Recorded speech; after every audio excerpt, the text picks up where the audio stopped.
If you're thinking to cook something special for your loved ones, this is a very good option. It's filled pasta in heart shape, filled with beetroot and ricotta. It's really delicious and it's very pinky. Look at those hearts. And they look cute and beautiful.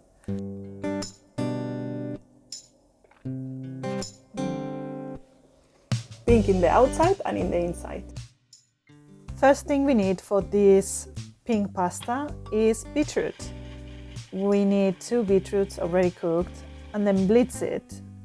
Probably you need to add a little bit of water to get this puree texture. That's what we need. Then 2 cups of 00 flour is the flour that is used for pasta making.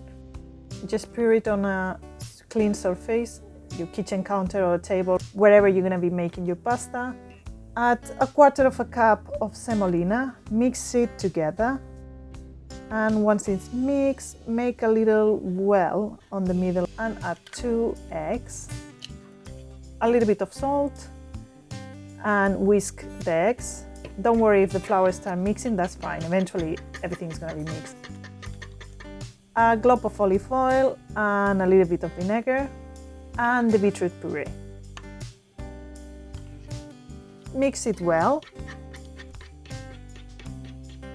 And then little by little start incorporating the flour, ever a little more, until you reach a point that you can just start working with your hands because the mixture starts to be quite thick.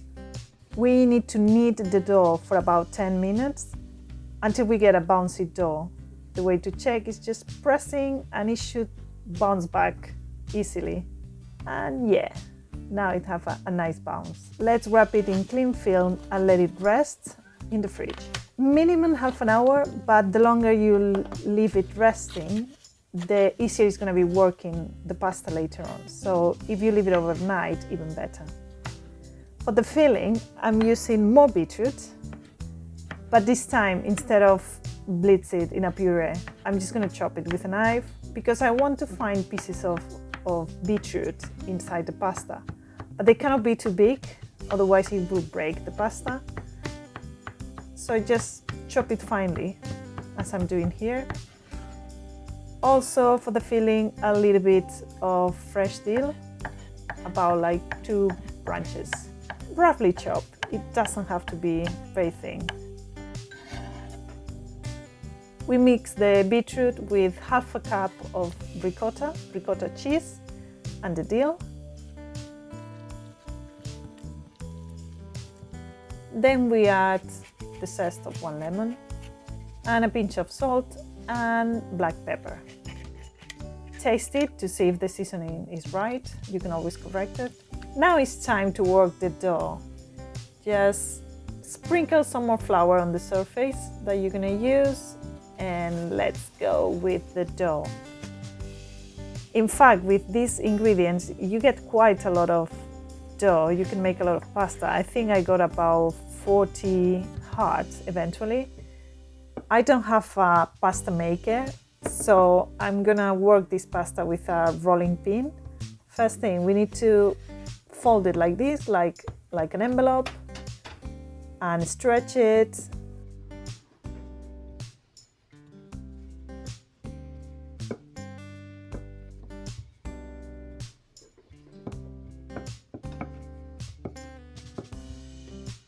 Fold it again, turn it around and stretch it. We need to do this 3 times. This is to create layers in the pasta, and now it's ready to start making the final stretch. Now, this is the real gym time. We need to roll it until we have the thinner layer possible. And that's the way to do it. We stretch it, we turn it around, sprinkle more flour and stretch again. We need to keep adding flour to get the pasta stuck on the rolling pin.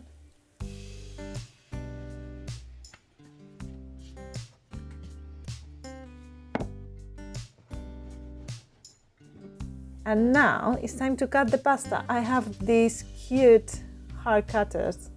If you don't have that, don't worry. You can just maybe use a glass to cut round shape. Pasta is gonna be round, it's not gonna be hard. Or you can try with a knife, it's up to you.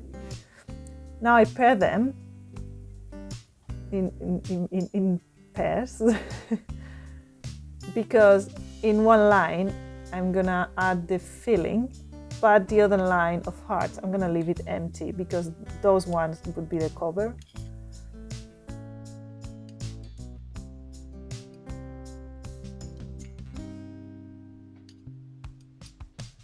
On the cover ones, I'm gonna wet the edges with a little bit of water, just with my finger is fine. And put it on top of the heart with the filling and try to close it nicely, getting there outside. And to make sure that it's properly sealed, I use a fork to press the edges, as you see here. And this also gives a nice, cute pillow shape, a little bit of decoration as well.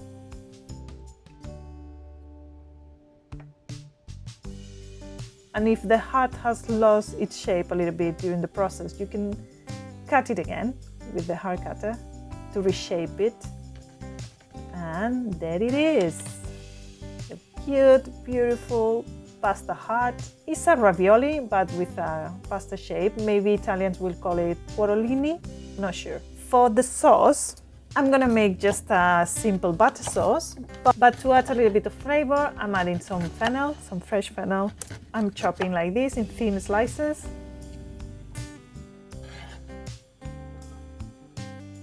On a pan, we add a glop of olive oil and some fennel seeds, about a teaspoon of fennel seeds and a teaspoon of dry sage, and then the fennel. And stir fry for a few minutes until the fennel start having a nice golden color. And then we add to the pan a generous knob of butter.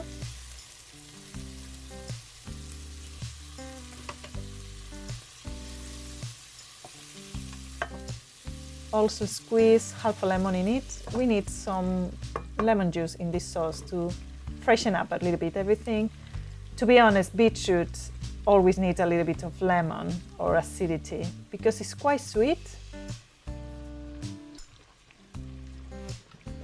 Then to cook the pasta in a pot with abundant boiling water and salt, we add the pasta. And it's gonna be ready in few minutes. You know it's ready when the pasta floats to the surface. And just add it to the pan with the fennel and mix it quickly a little bit. It doesn't need to cook anymore, this is just few seconds. And you have your wonderful pasta hearts ready to serve. I'm gonna make a little bed of fennel first and then add my hearts, your hearts, our hearts, the pasta hearts. And to keep with the beetroot theme, for decoration, I'm adding some fresh beetroot as well that I've already cut it in heart shapes, and it's different kind of beetroot. And a little bit more of the dill, the fresh dill. Let's give it a try.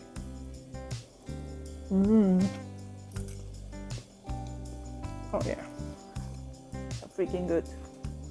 And when I say you love one, it doesn't have to be your partner. It could be anybody you love, a friend, relative. Let's make Valentine's Day the love day.